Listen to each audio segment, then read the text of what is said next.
अस्सलाम वालेकुम, मैं हूं डॉक्टर ताहिरा और आप प्रोग्राम देख रहे हैं सेहत सबके लिए। संडे का दिन है और अभी अभी खबर मिली है कि काफ़ी सारी प्राइसेस बहुत सारी चीज़ों की बढ़ गई हैं।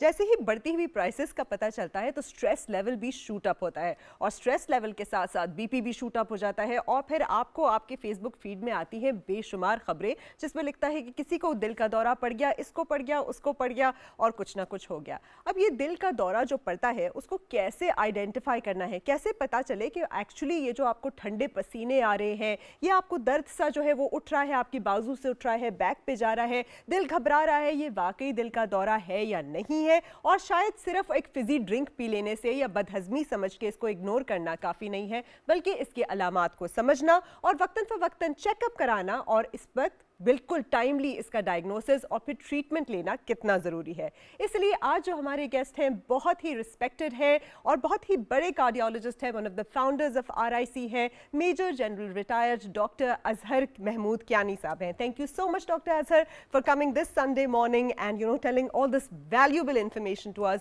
Which is so important I am sure for our public, जो रात को सोती भी नहीं है, खाती भी बहुत ही बिल्कुल ही बेपरवाह तरीके से हम खाते भी हैं और ऊपर से स्ट्रेस लेवल भी इतना शूट अप कर गया है।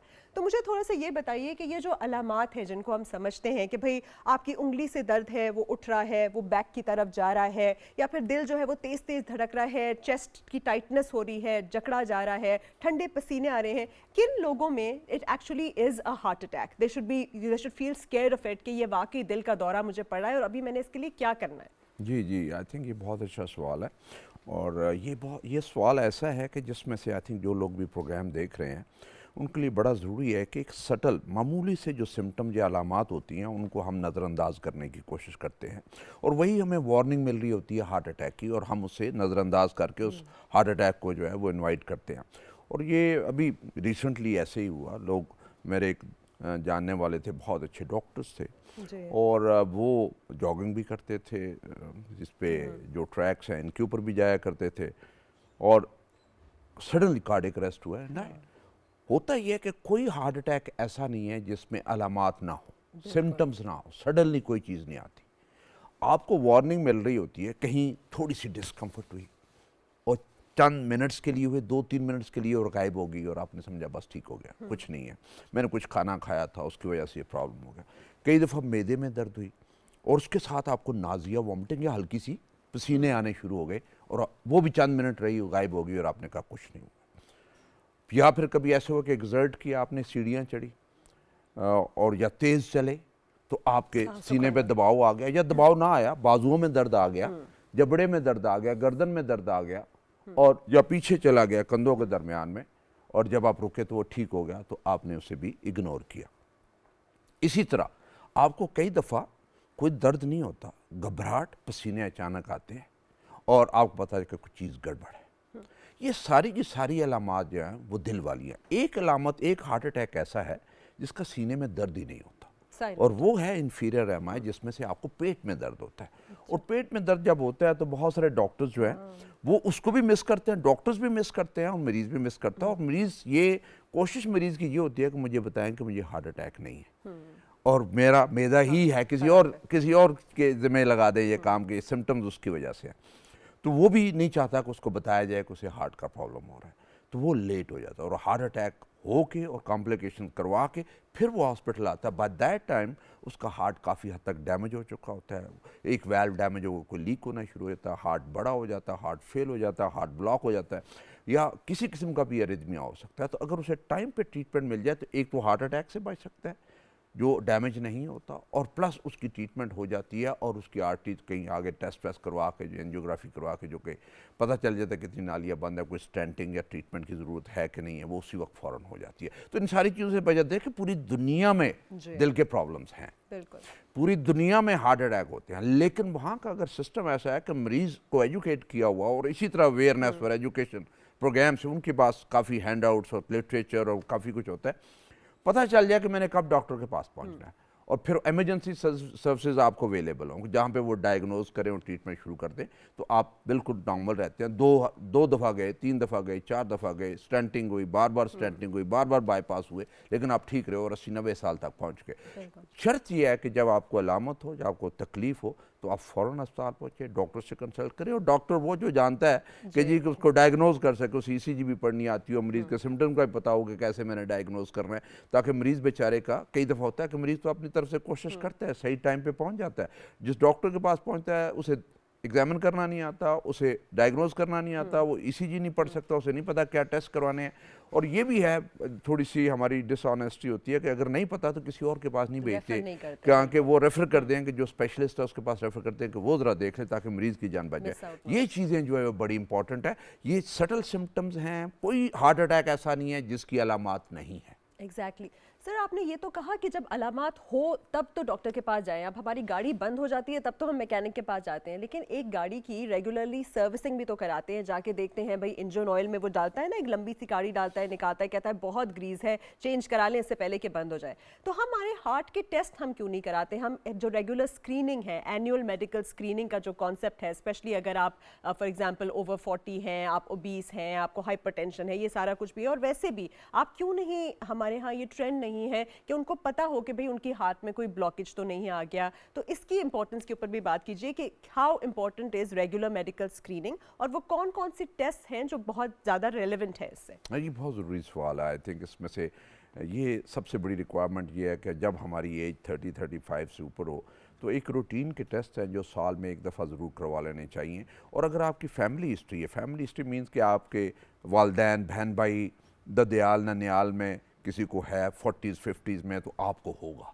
और उसके लिए उस वक्त से आप टेस्ट करवा के, और वो टेस्टों में अगर थोड़ी बहुत ख़राबी है तो उन्हें नॉर्मल रेंज में रखें, मेडिसिन के साथ या एहतियात के साथ या एक्सरसाइज के साथ, तो आप हार्ट अटैक से बच सकते हैं। वो जो टेस्ट हैं, ब्लड टेस्ट हैं, जो सबसे पहले आप अपना लिपिड प्रोफाइल जिसे हम कहते हैं कोलेस्ट्रॉल का टेस्ट है, वो आपको बता देता है कि आपका फैट लेवल आपके ब्लड में कितना है। इसी तरह शुगर का टेस्ट अनडिटेक्टेड, आपको नहीं पता होता, जब आप टेस्ट करवाते हो तो पता चलता है जी शुगर। कुछ लोगों को सिम्टम्स होते हैं, कुछ को नहीं सिम्टम्स होते, तो वो टेस्ट करवाते हैं तो पता चलता है। इसी तरह किडनीज के टेस्ट हैं, यूरिया, क्रेटिनिन, इलेक्ट्रोलाइट्स हैं, वो करवाएं, उससे पता चलता है कोई इशू ऐसा तो नहीं चल रहा। इसी तरह जो बाकी जो टेस्ट है, यूरिक एसिड वगैरह, ब्लड CP है, पता चलता है कि कहीं मेरी हीमोग्लोबिन कम तो नहीं है, कहीं प्लेटलेट कम तो नहीं, कहीं वाइट सेल कम तो नहीं है। ये जब रूटीन में टेस्ट करवाते हैं और बहुत सारी चीज़ों को आपको पता चलता है, तो इन रूटीन टेस्ट या बेस लाइन जो टेस्ट है उसी का आपको ये फ़ायदा होता है। एक जो भी आपने प्रोग्राम शुरू करते हुए ही आपने जो एक फ़िक्रा बोला था कि महंगाई हो गई, और उसमें से वो अब ये है कि जिनके पास पैसा नहीं वो कहाँ से टेस्ट करवाएं। हाँ। ये हमने देखना है कि उसको इकोनोमाइज कैसे करना है। वो इकोनोमाइज जो ज़रूरी टेस्ट है वो आप करवा लें। शुगर का टेस्ट इतना महंगा नहीं है, वो करवा लें। सिर्फ कोलेस्ट्रॉल का एक टेस्ट करता है, आपको इंडिकेशन हो जाए कि कोलेस्ट्रॉल ज़्यादा है तो फिर आप आगे से कर लें।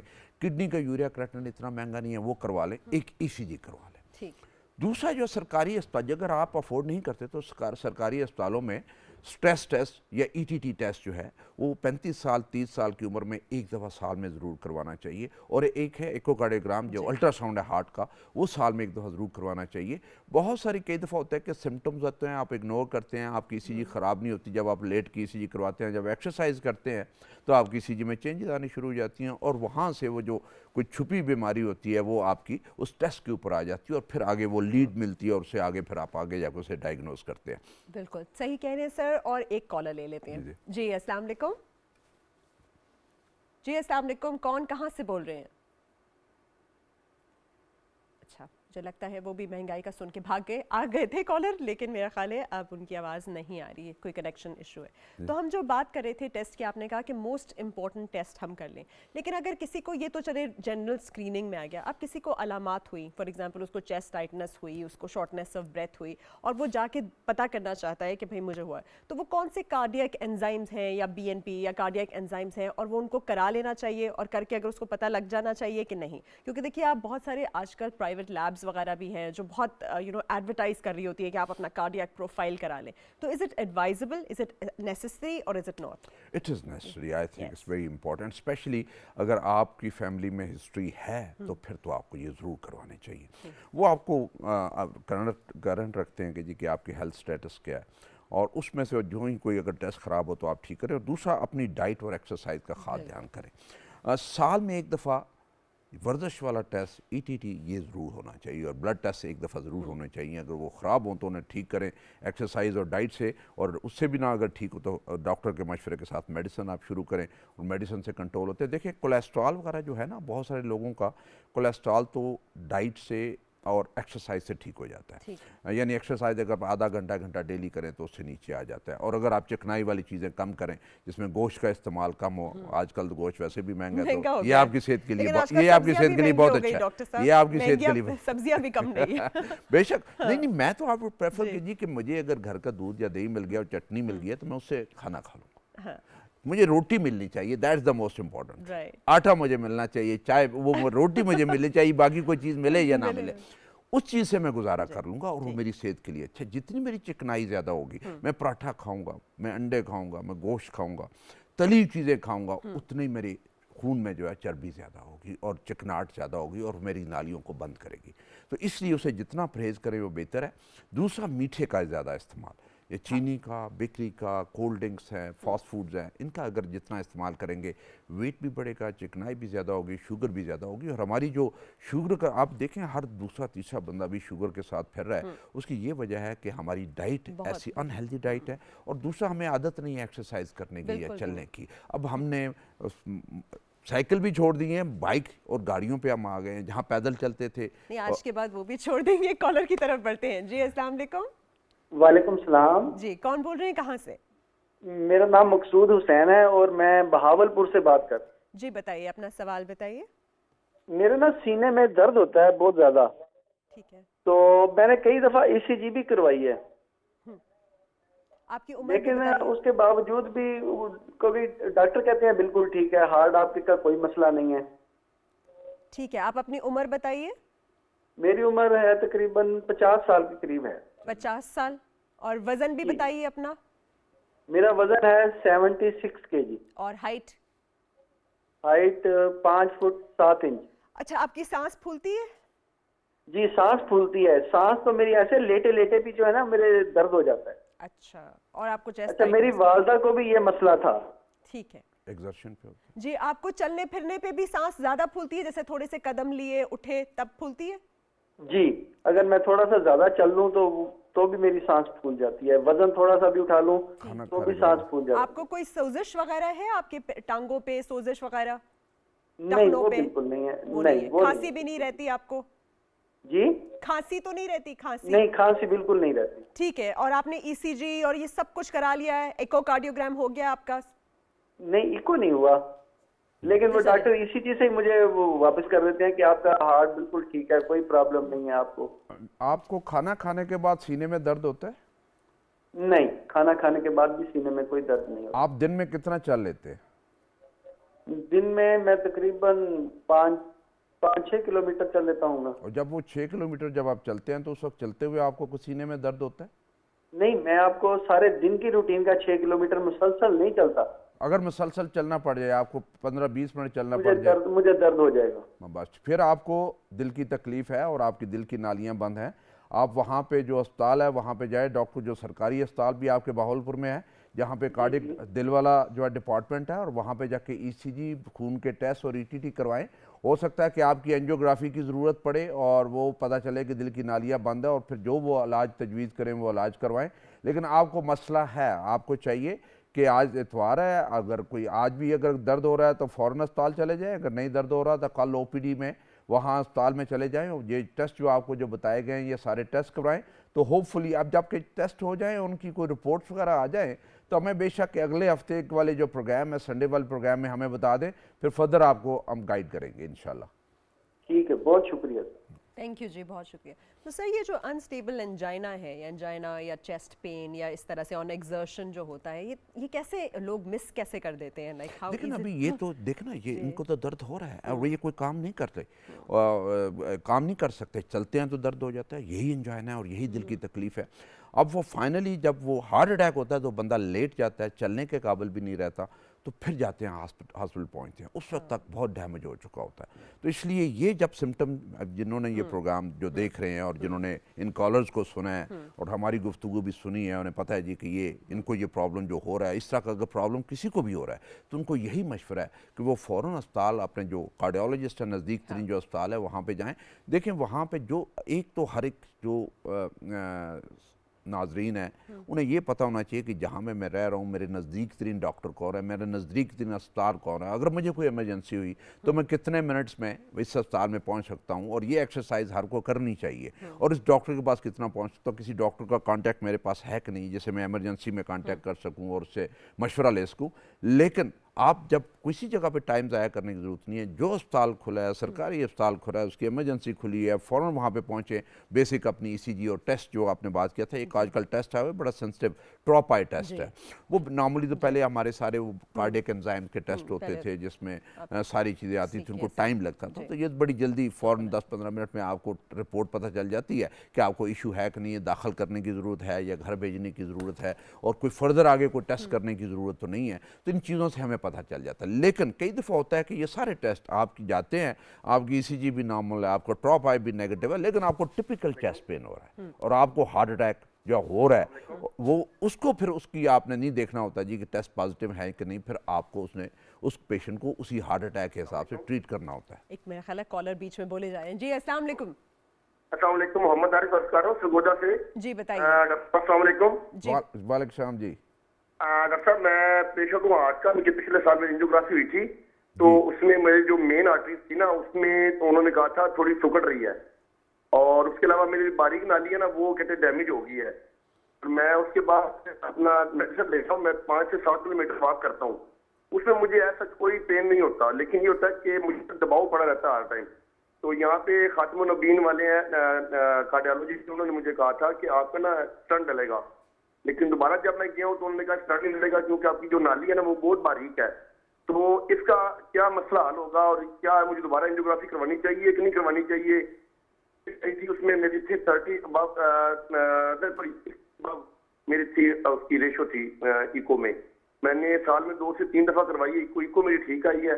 अब मेरे लिए क्या है कि मैं लहसन, इसके अलावा मैं डॉक्टर जो अहम जो सवाल करना था आपसे, लहसन जो है ना वो मैं पूरी पोथी ना वो उसने बताया था वो बारीक बारीक करके उसके ऊपर नींबू डाल के वो आप नहार मुंह लिया करें, वो मैं लेता रहा हूँ, उससे मुझे काफी फायदा रहा है। और मेरा लिपिड प्रोफाइल जो मैंने करवाया था उसमें मुझे ये हुआ है कि ट्राई होता है उसमें 25 मेरा आया था और कोलेस्ट्रॉल मेरा था 208 आया था, लेकिन वॉक मैं तकरीबन 12 से 13 किलोमीटर करता था, लेकिन अब 5 से 7 किलोमीटर करता हूँ वॉक के बताएं मैं कितनी वॉक करूँ और क्या मैं एहतियाती तदाबीर अख्तियार करूँ और या कि मुझे स्टंट डलेगा कि नहीं डलेगा? जो बारीक सी नाली है तो मुझे नाम आ रहा उसमें आया स्टंट डलता है कि या कि मुझे ऐसी फॉरएवर जिंदगी गुजारनी पड़ेगी?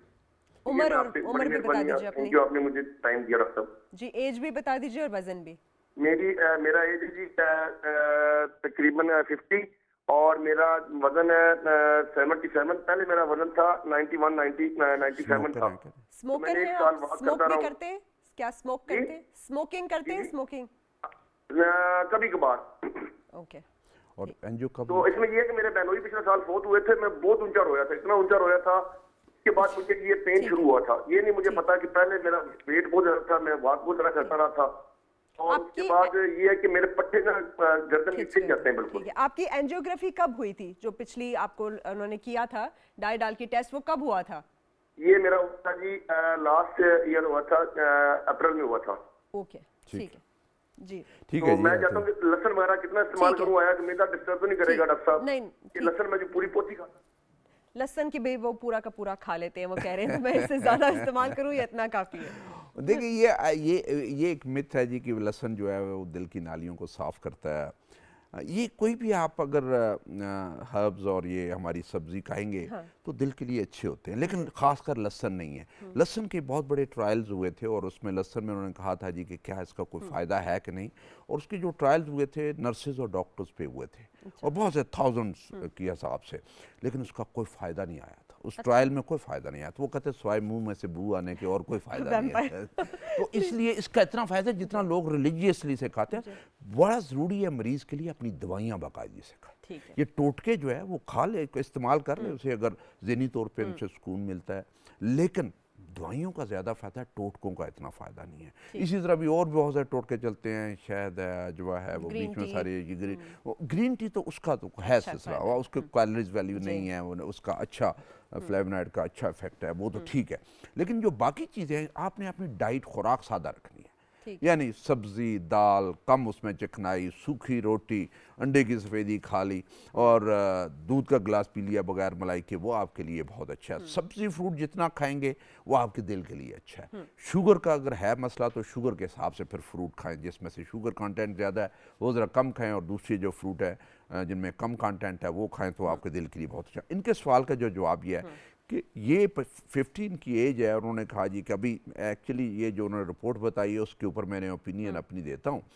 नॉर्मली तो जब आप एंजियोग्राफी की फिल्म देखते हैं, सीडी देखते हैं, तो फिर आप वहाँ पे डिसीजन करते हैं कि क्या इस पेशेंट को स्टेंट की ज़रूरत है या बाईपास की ज़रूरत है, या बाईपास नहीं है, और जिस तरह ये कह रहे हैं कि नाली छोटी है उसमें स्टेंट नहीं डल सकता, दवाइयों के साथ ही करना है। तो अभी जैसे ये बता रहे हैं कि मैं 5 किलोमीटर चलता हूँ और दवाइयाँ खा रहा हूँ और मुझे कोई तकलीफ नहीं है, तो फर्स्ट क्लास, फिर ठीक है, हाँ दवाइयाँ खाते रहे, चलते, मैंडेटरी नहीं है। देखिए जहाँ पे आप दवाइयाँ खा रहे हैं और दवाइयाँ खाने के बावजूद डेली रूटीन में जितना आप चलते हैं, घर के काम करते हैं, अपने काम करते हैं, उसमें अगर आपको पेन होता है दवाइयाँ खाने के बावजूद, तो फिर ज़रूरत है स्टेंट डालने की या बाईपास करवाने की, अदरवाइज नहीं है। अब इनका ये है कि एंजियोग्राफी देखने में ये होगा क्या वाकई नाली छोटी है, क्या वाकई उसमें नहीं डल सकता, क्या वाकई ज़रूरत है स्टेंट की कि नहीं, या ज़रूरत ही नहीं है शुरू से स्टेंट की, सिर्फ दवाइयों से ही काम चल जाएगा। तो अगर ये आई थिंक बहुत अच्छी इनकी एग्जाम्पल है कि अभी इनको बताया गया कि स्टेंट की ज़रूरत होगी, नाली छोटी है, लेकिन अब ये दवाइयाँ खा रहे हैं और उन्हें कोई तकलीफ नहीं है। फर्स्ट क्लास पे जारी रखें, अपने काम काज जारी रखें, दवाइयाँ जारी रखें,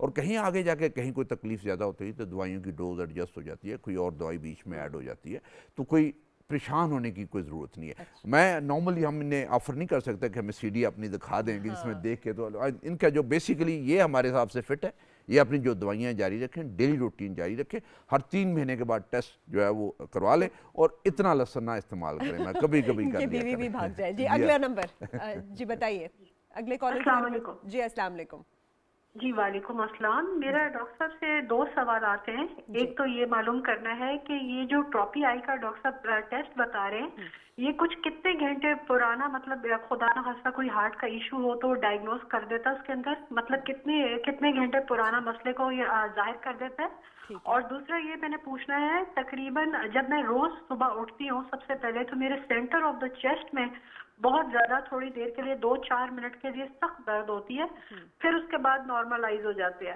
और मेरे राइट शोल्डर ब्लेड पे बैक साइड पे मतलब काम वगैरह करते हुए बहुत शदीद दर्द होती है, जब तक कि मैं किसी को खड़ा करके दबाऊं ना तो वो सही नहीं होती है। अपनी एज भी बता दीजिए और वेट भी। जी 38-39। डायबिटिक हाइपरटेंसिव नहीं जी, वेट मेरा है तकरीबन 54। और आप डायबिटिक हैं, शुगर है आपको? नहीं। ब्लड प्रेशर की मरीज तो नहीं है? ब्लड प्रेशर कुछ नहीं। फैमिली हिस्ट्री है आपकी हार्ट डिजीज की कि किसी और को? फादर और फैमिली साइड पे हार्ट का इशू है। यंगेस्ट किसको हुआ? सबसे कुछ यंग हार्ट अटैक सबसे यंग एज में किसको हुआ है? To my father. किस एज में हुआ था उनको? 45-46। ऑलराइट, ठीक है जी। ठीक है। आई थिंक आपका जो पहला सवाल था कि ट्रॉप आई वाला जो टेस्ट है, वो नॉर्मली हमारी कोशिश होती है कि 12 घंटे के बाद हम रिपीट करते हैं, पहले वाला नेगेटिव हो तो हम दूसरा रिपीट करते हैं। लेकिन इनके जो सिम्टम्स हैं, इनके टिपिकल सिम्टम्स हैं, और इनके हार्ट वाले कार्डियक सिम्टम्स हैं। और मेरा इनको ये मशवरा होगा कि मैम अगर आप देखें आपको भी करवाएं और ईटीटी भी करवाएं, अगर ईटीटी भी आपकी पॉजिटिव नहीं आती या नेगेटिव आती है तो गो फॉर सीटी एंजियो या सीटी एंजियो या फिर कॉर्नरी एंजियो करवाएं। और जब तक आपका शक ना निकल जाए कि आपकी नाली बंद नहीं है, आपने डॉक्टर का पीछा नहीं छोड़ना, क्योंकि ये सिम्टम्स जो आपके हैं, ये सिम्टम्स ऐसे हैं जो दिल की बीमारी की तरफ इशारा करते हैं, और ये आपको अच्छी खासी वार्निंग मिल जाती है। और ये टिपिकल सिम्टम्स हैं आपके। आप अभी एंजिसिड जो ज़ुबान के नीचे रखने वाली गोली है हमेशा अपने पास रखें, और जब आपको ये सिम्टम हो तो ये ज़ुबान के नीचे 1 मिनट के अंदर अंदर ठीक नहीं होता तो ज़ुबान के नीचे रखने की ज़रूरत नहीं। अगर 1 मिनट से ऊपर चला जाता है तो आप ज़ुबान के नीचे गोली रखें, और उसके बाद डॉक्टर साहब को दिखा के अपनी बाकी ट्रीटमेंट शुरू करवा लें। और जो जो आपके टेस्ट होते जाएंगे हमें पता चलता जाएगा आपको तकलीफ है कि नहीं है। लेकिन एक जो गोल्ड स्टैंडर्ड टेस्ट है जो हमें 100% बताएगा कि आपको तकलीफ है कि नहीं है, वो एंजियोग्राफी टेस्ट है, वो आपको ज़रूर करवाना चाहिए।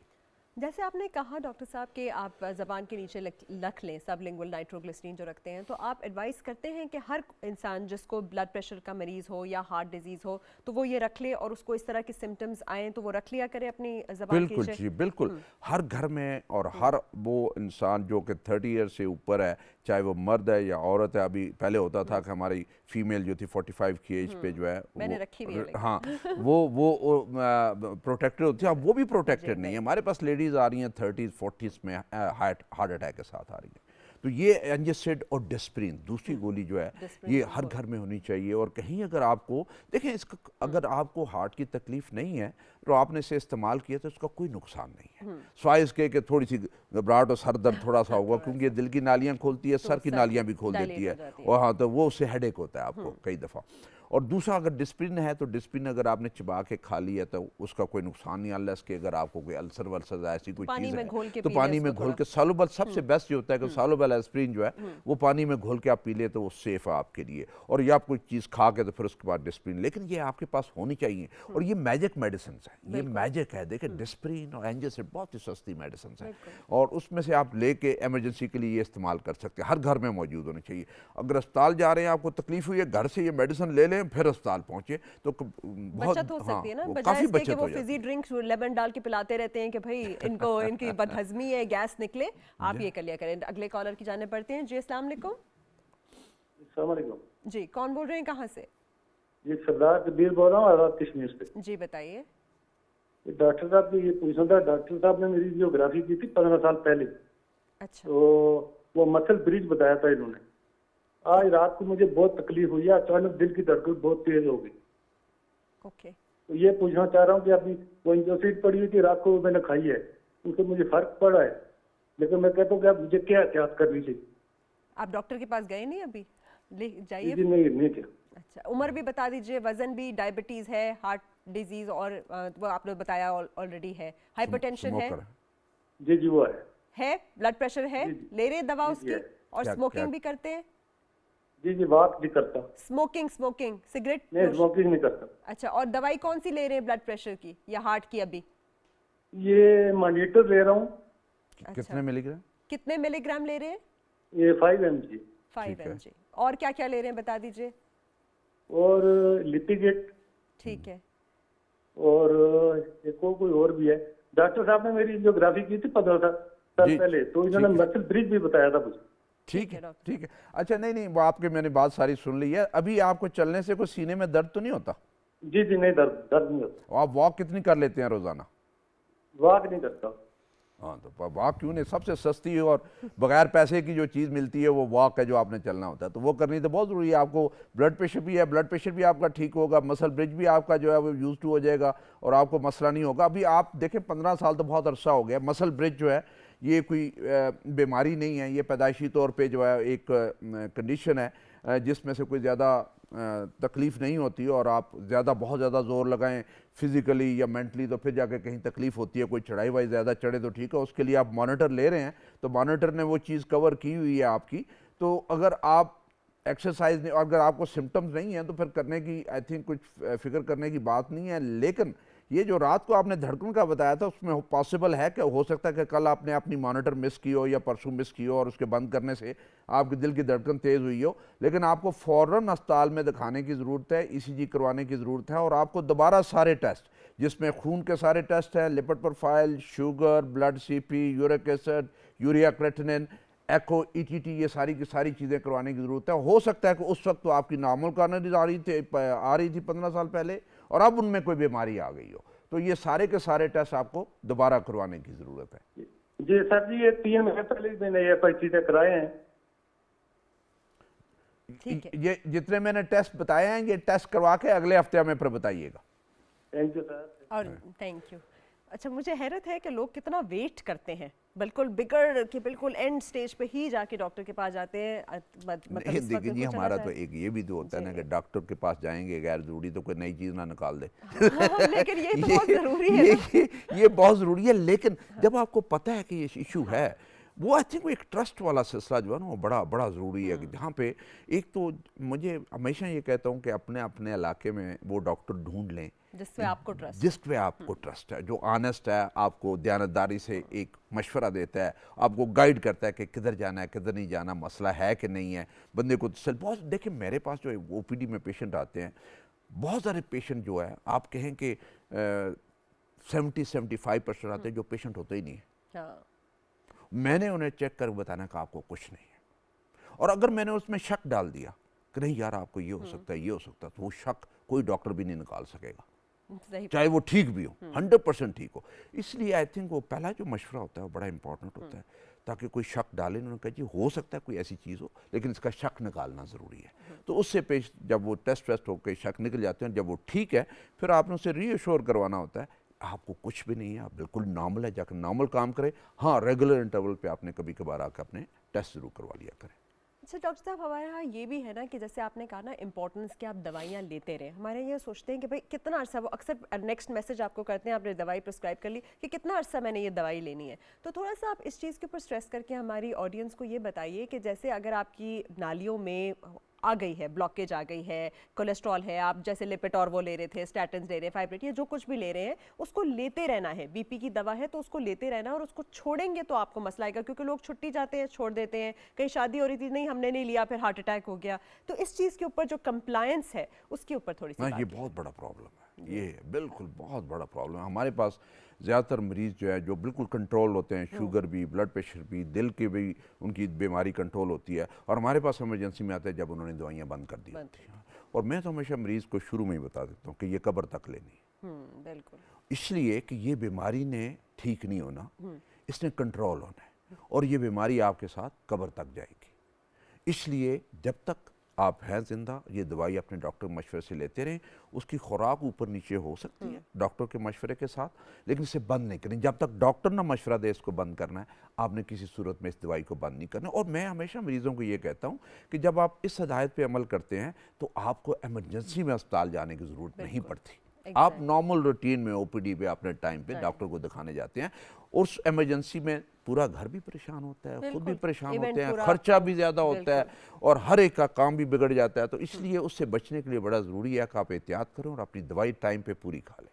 डॉक्टर साहब, पहले के ज़माने में तो सिगरेट का बहुत ट्रेंड था, लोग सिगरेट को हीरोइज्म समझते थे। अब सिगरेट ख़त्म हुआ तो अब ये इलेक्ट्रॉनिक सिगरेट, वेप और ये सब आ गया। और स्पेशली आजकल के बच्चे तो शीशा कैफ़े, हुक्के को बहुत ज़्यादा फैशनेबल समझते हैं, और they don't consider it smoking. इतना ग्लैमराइज भी हो गया है कि उसको डिफरेंट चीज़ों से, और एनर्जी ड्रिंक्स भी आ गई हैं। तो इसके ऊपर भी बात करें ताकि हमारा जो यंगस्टर है उसको पता चले कि it is so dangerous for the heart. देखिए, सिगरेट किसी भी शक्ल में बहुत ख़तरनाक है दिल के लिए। ना सिर्फ दिल के लिए आप ख़तरनाक है, आपको फालज हो सकता है, आपको कैंसर हो सकता है, जिसमें सांस की नालियों का कैंसर है, मुंह का कैंसर है, फेफड़ों का कैंसर है, मैदे का कैंसर है, वो सारे इससे हो सकते हैं। और साथ ही साथ जो बाकी जो इसके साथ जो बीमारियां हैं वो इसके हो सकती हैं। हाँ, ये जो वेपर वगैरह है जिसमें इलेक्ट्रॉनिक सिगरेट है, ये हमारी आखिरी याद होती है। एक चेन स्मोकर है जो 40, 50, 80 सिगरेट दिल के पी रहा है, और वो कहते हैं जी मैं कोशिश करता हूँ तो नहीं छोड़ सकता। तो लास्ट रिजॉर्ट पे हम कहते हैं कि यार कोशिश करो कि ये कर लो, क्योंकि इसमें इट्स नॉट बेटर। इसमें हाँ एक चीज़ है कि इसमें कार्बन नहीं होती, इसमें पेपर नहीं बर्न होता, वो जो बाकी जो उसके केमिकल सब्सटेंसेस जो कैंसर करते हैं वो इसमें नहीं होते, लेकिन निकोटीन होती है। और निकोटीन जो है वो आपकी दिल की नालियों को बंद करती है, ब्लड प्रेशर को ज़्यादा करती है, हार्ट अटैक करती है, डैमेज तो है। मैंने जैसे पहले कहा कि तंबाकू किसी भी शक्ल में नुकसान दे, चाहे वो आपकी नसवार है, चाहे वो पाइप है, या फिर सिगरेट है, या फिर हुक्का है, किसी भी शक्ल में वो आपके लिए नुकसान दे रहा है। बिल्कुल, जो नुकसानदेह है सो है। अच्छा, हम एक्सरसाइज की बात कर रहे थे, आपने कहा कि ब्रिस्क वॉक भी करें। आजकल बहुत सारे लोग जिम में कार्डियो करते हैं, तो how much amount of cardio is actually right? मतलब आइडियल उनको कितना हो कि भाई हम कितनी देर का कार्डियो करें, कितना एग्रेसिव कार्डियो करें? ये देखिए, अभी मैं आपको ये बता दूं कि हमारे यहाँ अगर कोई 35 या 40 प्लस है, तो इससे पहले कि वो जिम ज्वाइन करे, वो सबसे पहले अपना स्ट्रेस टेस्ट करवा ले। ठीक है। लेकिन कुछ लोगों को साइलेंट प्रॉब्लम होता है। हमारी इवन आर्मी में बिल्कुल। लोगों को ऐसे हुए कि एक्सरसाइज करते हुए जिन्हें सिम्टम्स नहीं आते सडनली डाइड, Suddenly। हाँ एक्सरसाइज करते हुए ड्रॉप डेड। ये वाली जो चीज़ है कि आप जो प्रीलिमिनरी जो टेस्ट है कि ईटीटी करवा लें, अगर ईटीटी आपका नार्मल आता है फिर आप बेशक जिम इस्तेमाल करें। और इसी तरह अगर आपने जॉगिंग शुरू करनी है और भागना है तो पहले ईटीटी करवा लें और फिर जॉगिंग शुरू कर दें। हाँ 30 साल है तो 30 से 35 साल वो बेशक ये कर लें, लेकिन देखें लोगों की sudden death, you never know कि कौन सा कंजेनिटल प्रॉब्लम आपको चल रहा है, कोई का रिदम का कोई प्रॉब्लम चल रहा है, आपको हुक्म है जो आपकी चंद एक कंडीशन ऐसी हैं सडन डेथ होती है, जैसे फुटबॉलर्स हैं, प्लेयर्स हैं, स्पोर्ट्समैन हैं, सडनली उनको पहले अगर किसी ने, अब तो बाहर मैंडेटरी हो गया कि हर स्पोर्ट्समैन के लिए इनिशियल वर्कशॉप जो उसका वर्कअप है वो बड़ा ज़रूरी है। वो वर्कअप नहीं होगा तो वो फिट ही नहीं होता उसके लिए स्पोर्ट के, लेकिन कई दफ़ा उसमें भी मिस कर जाते हैं। चलिए कॉलर की जाने बढ़ते हैं। जी अस्सलाम वालेकुम। अस्सलाम वालेकुम जी, मैंने 2 सवाल पूछने हैं डॉक्टर साहब से। जी पूछिए। जफर इकबाल बोल रहा हूँ। एक तो ये है कि ये स्टेंट की मैक्सिमम लाइफ कितनी है, और दूसरा ये है कि ये जो वेल्व की लीकेज होती है ये क्या होता है? वाल्व की लीकेज, वेल्व नहीं होता जी हार्ट जी का, जी जी ठीक है, वाल्व उसकी लीकेज जो होती है वो इको में मेरा आया था कि वेल्व की लीकेज है। ओके ठीक है। अच्छा मैं आपसे सवाल कर सकता हूँ? जी सर, मैं आपका जफर इकबाल न्याजी बोल रहा हूँ, care of general Salim Arshad, आपका पेशेंट रहा हूँ मैं। जी जी न्याजी साहब क्या हाल है? माशाल्लाह जी अल्लाह का फजल है सर। हाँ नहीं आपकी आवाज़ सुन के बड़ी तसल्ली हुई। माशाल्लाह आप तो मुझसे भी सीनियर है। और अभी माशाल्लाह आप अभी देखें जो स्टेंट की लाइफ है, स्टेंट जो है वो एक मेटल का बना होता है और आपकी हड्डियां गल जाती हैं, स्टेंट नहीं गलता। ये आपने डाले थे 3 स्टेंट जो है अभी अल्हम्दुलिल्लाह वो चल रहे होंगे। स्टेंट का सिर्फ वो आरसीए तो 2 बंद हो गए थे, हार्ट अटैक हो गया था 17 में। अच्छा ठीक वो है। मैंने लो प्लेट वगैरह नहीं खाई थी, लोप्रिन वगैरह नहीं खाई। वो बताया गया था कि ये सुस्ती हुई है। जी न्याजी साहब सबसे बड़ी बात तो आपने ये कह दी कि हम अपने नाजरीन को बता दें। देखें जब एक दफ़ा स्टेंट डल जाएं तो आपने लोप्रिन या लो प्लेट जो है वो सारी उम्र खानी होती है, और वो बंद करेंगे तो आपके स्टेंट बंद हो जाएंगे। I regret it even now sir. जी और लेकिन लेड जो है एलईडी वो चल रहा है, बस वही लाइफ लाइन है, वो चल रहा है तो फर्स्ट क्लास जिंदगी चल रही है माशाल्लाह। ठीक है, आप अपनी बाकी दवाइयां बाकायदगी से खाते रहें, रूटीन से चेक करवाते रहें। जो लीकेज है इसका क्या मतलब होता है? लीकेज, वेल्व की लीकेज। जी लीकेज उस पर न्याजी साहब डिपेंड करता है कि लीकेज है कितनी। इसकी 3 वैरायटीज होती हैं। एक होती है थोड़ी माइल्ड, एक दरमियान में होती है मॉडरेट, और एक तीसरी होती है स्वेयर। अब जो स्वेयर लीकेज है उसके लिए तो कुछ ना कुछ करना पड़ता है, सर्जरी करनी पड़ती है या फिर और हम एंजियोप्लास्टी टाइप चीज़ करते हैं, लेकिन वो डिपेंड करता है कि किस वैल्व की लीकेज हो रही है। और अगर माइल्ड टू मॉडरेट है जिसमें थोड़ा है या दरमियाना है तो दवाइयों से ही वो ठीक करते हैं। अब बहुत सारा जब टेस्ट आप करवाते हैं और आपका एको होता है तो बहुत सारे लोगों की जब रिपोर्ट आती है एको में तो उसमें एको करने वाले लिख देते हैं जी लीकेज है वॉल्व की, और बहुत माइल्ड होती है जिसका कोई मतलब ही नहीं होता, यानी आप नॉर्मल होते हैं और आपको एक लेबल कर दिया जाए आपका वेल लीक कर रहा है। तो उसमें आई थिंक डिपेंड, वो बड़ा ज़रूरी है कि जो करने वाला बता दे कि जी ये लीकेज मैंने लिख दी है लेकिन बहुत थोड़ी है, इससे आपको परेशान होने की कोई ज़रूरत नहीं है, ना किसी ट्रीटमेंट की ज़रूरत है। तो अगर माइल्ड लीकेज है तो उसको बिल्कुल नज़रअंदाज करें, कुछ फिक्र करने की ज़रूरत नहीं। 6 महीने साल के बाद जब एको हो तो दोबारा आपका पता चले कि क्या वो लीकेज बड़ी है या उतनी ही लीकेज है। अच्छा, ये कहीं वे ब्लड लीक होता है या क्या होता है? नहीं ये होता ये रुक जाता है, मुझे बताया गया था शायद रुक जाता है। नहीं देखें उसमें से नहीं साहब, ये जो हार्ट है ना ये 1 वे ट्रैफिक होती है कि एक तरफ से ब्लड जाता है वापस नहीं आ सकता।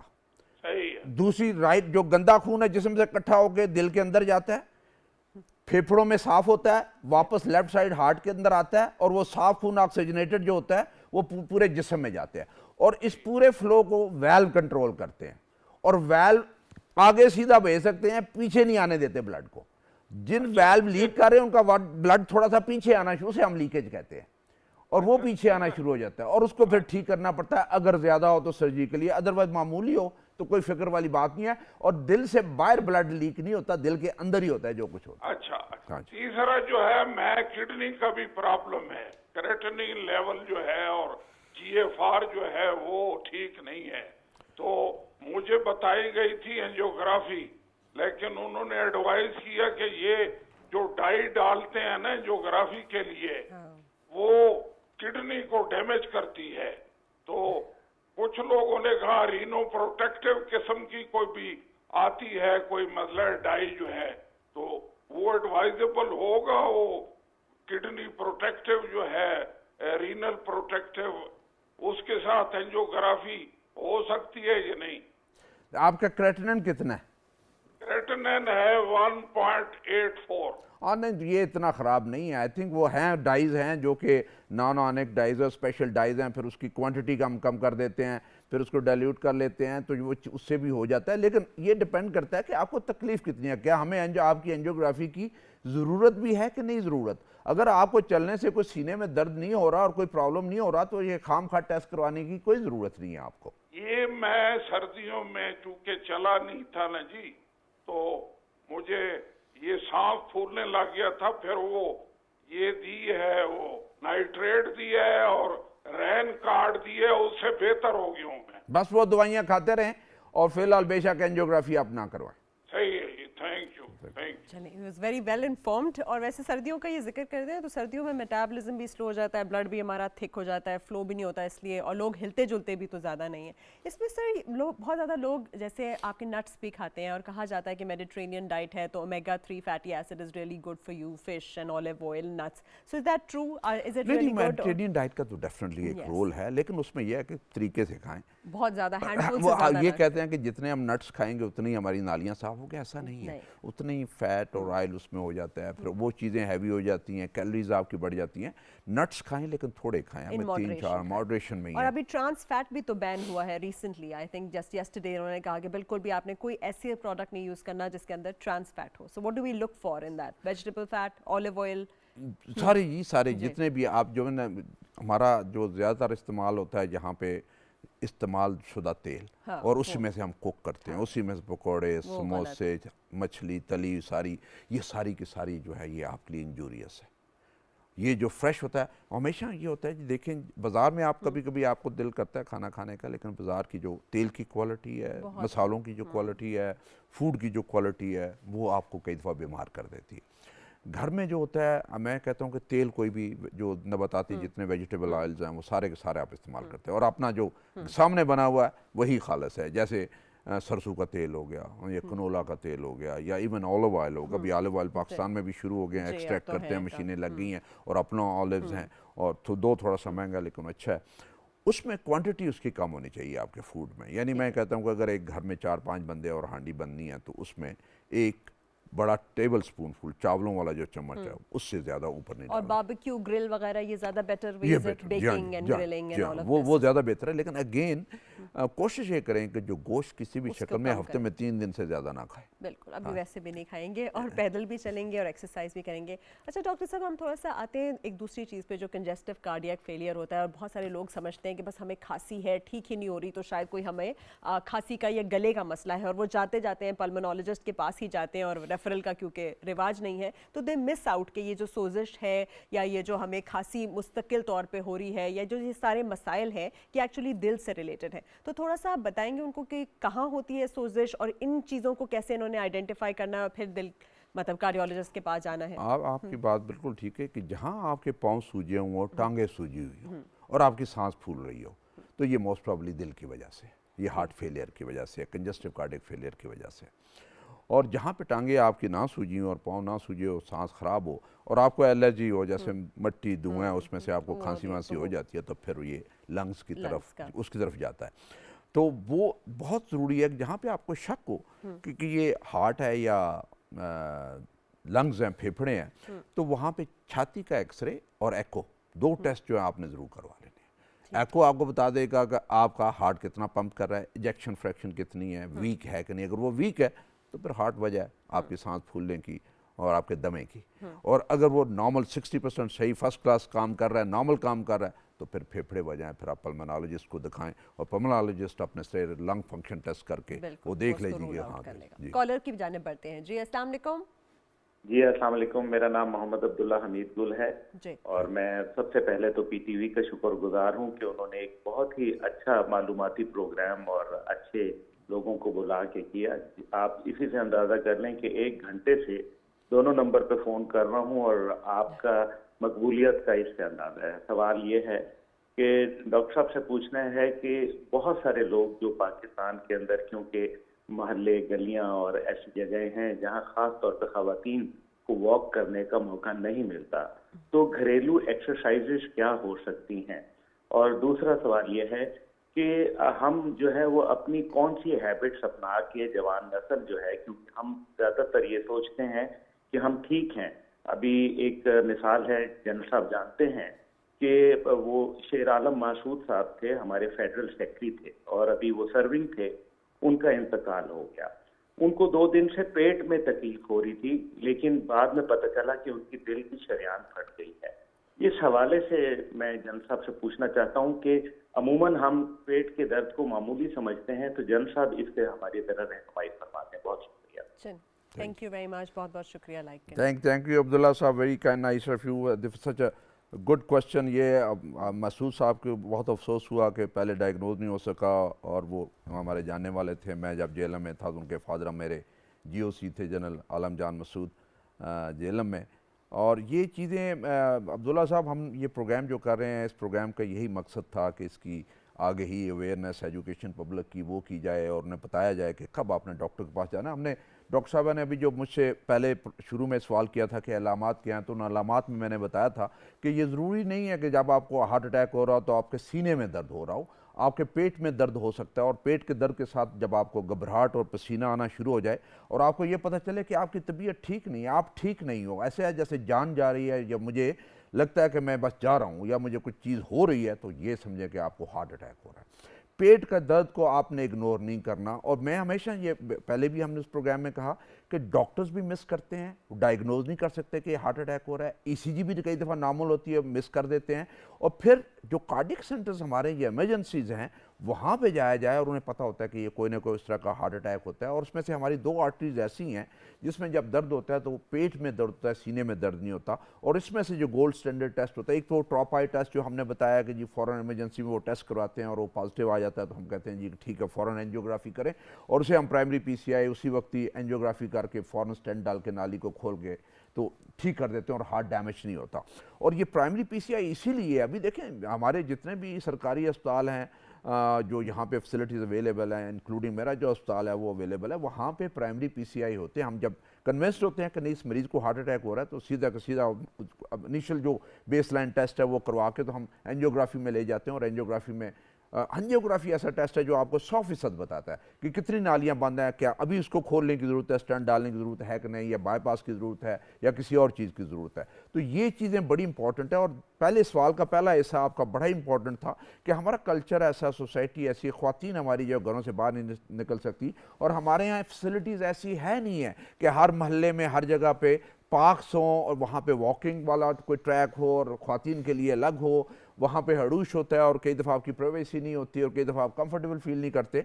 तो ख्वातीन का अगर तो मुमकिन हो तो घर में ट्रेडमिल होनी चाहिए या मशीन चलने वाली होनी चाहिए जिसके ऊपर रोज़ाना आप चलें आधा घंटा, या फिर आपकी स्टैटिक साइकिल हो जिसके ऊपर आप साइकिल चला के कर लें, या फिर घर अगर सैन खुला है तो आधा घंटा गिन के और टाइम रख के, घड़ी रख के तो आप आधा घंटा वॉक करें। या घर की जो सीढ़ियाँ हैं, अगर वॉक करने की जगह भी नहीं है और सैन भी तंग है तो सीढ़ियाँ जो है वो कम से कम ऊपर नीचे 10 दफ़ा जो है चढ़ें और उतरें, तो वो आपके लिए बहुत अच्छी एक्सरसाइज हो जाती है। मैं तो ये कहता हूँ कि अब अपनी ख्वातीन को और कुछ नहीं तो सुबह का सौदा लेने ही बाहर भेज दें और ऐसी जगह पे जाएं दूर जहाँ पे उन्हें आधा घंटा चलना पड़े, वहाँ से सौदा लेके इसी बहाने से वापस आ जाए। उनकी ये एक्टिविटी हो जाएगी और ये इनकी बहुत अच्छी एक्सरसाइज हो जाएगी। और एक जो होनी चाहिए, रूटीन होनी चाहिए कि हर फैमिली की और घर की रूटीन होनी चाहिए कि जब छुट्टी होती है हफ्ते में एक दिन तो मियाँ की ये ड्यूटी बनती है कि अपनी बीवी और बच्चों को लेके कहीं ना कहीं जो पार्क है वहाँ पे लेके जाए ताकि उन्हें मौका मिले वहाँ पे चलने का और एक्सरसाइज करने का।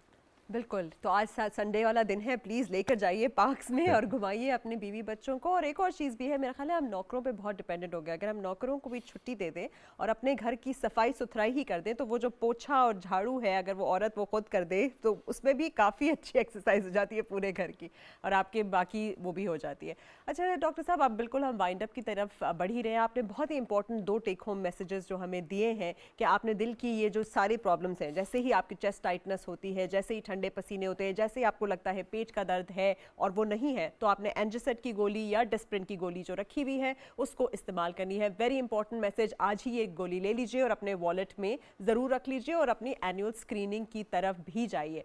अब क्योंकि बिल्कुल हमारा जो टाइम है वो ख़त्म हुआ जाता है, तो इस पर आप जो उनको एक और मैसेज देना चाहें, आपने एक्सरसाइज का भी कह दिया, अच्छी मेडिटेरेनियन डाइट भी कह दिया कि ज़्यादा गोश्त नहीं खाना, और स्टेशनरी बाइक भी हो गई, घर में ट्रेडमिल भी आ गया, सफाई सुथराई, कोई एक और ऐसा मैसेज जिसको वो आज देखने वाले जितने भी हमारी ऑडियंस है उन्हें पता हो कि भाई if I am going to ever suffer from a heart attack, I have to go to the doctor immediately. एक कोई छोटा सा मैसेज दे जी दें। जी बिल्कुल, उसमें आई थिंक उसमें से कभी इसमें सुस्ती ना करें और जब आपको तकलीफ हो फ़ौरन डॉक्टर के पास जाएं। नींद अपनी 6 से 8 घंटे पूरी करें। टेंशन गैर ज़रूरी, वो एक हमारे यहाँ होता है ना कि दूसरों के पंगों में पड़ना, वो नहीं करना। ये हमारे यहाँ हमारी टेंशन दूसरों को बढ़ती है जब आप अपने अलावा दूसरों के लोगों के मसलों में आप घुस जाते हैं। अपने मसले हल करें और और लोगों के जो मसले उन्हें भी हल करने की कोशिश करें और टेंशन को कम करें, बढ़ाए नहीं है। बहुत सारी टेंशनें और स्ट्रेसेस ऐसे हैं जिन्हें हम कम कर सकते हैं। और नींद अपनी 6 से 8 घंटे पूरी करें। वॉक जो है बहुत ज़रूरी है, वेट को बढ़ने ना दें, खाने में एहतियात करें और आपके बहुत सारे मसले उससे इंशाल्लाह हल हो जाएंगे। Thank you so much general साहब, बहुत बहुत शुक्रिया आपके आने का। तो आपने सुन लिया डॉक्टर साहब को कि आज जाइए, खूब घूमिए फिरिए, खाने में हेल्दी अच्छी चीज़ खाइए, जो मकई मिल रही है वो ऐसी चीज़ें खा लीजिए, बहुत ज़्यादा तली हुई चीज़ें आपने बिल्कुल नहीं खानी। खुश रहना है, बहुत ज़्यादा इधर उधर की फजूल खबरें नहीं सुननी, एक बड़ी सी डीप सांस लीजिए, खुश रहिए और दूसरों को भी खुश रखिए। देखने का बहुत बहुत शुक्रिया, इंशाल्लाह फिर मुलाकात होगी। अल्लाह हाफिज़।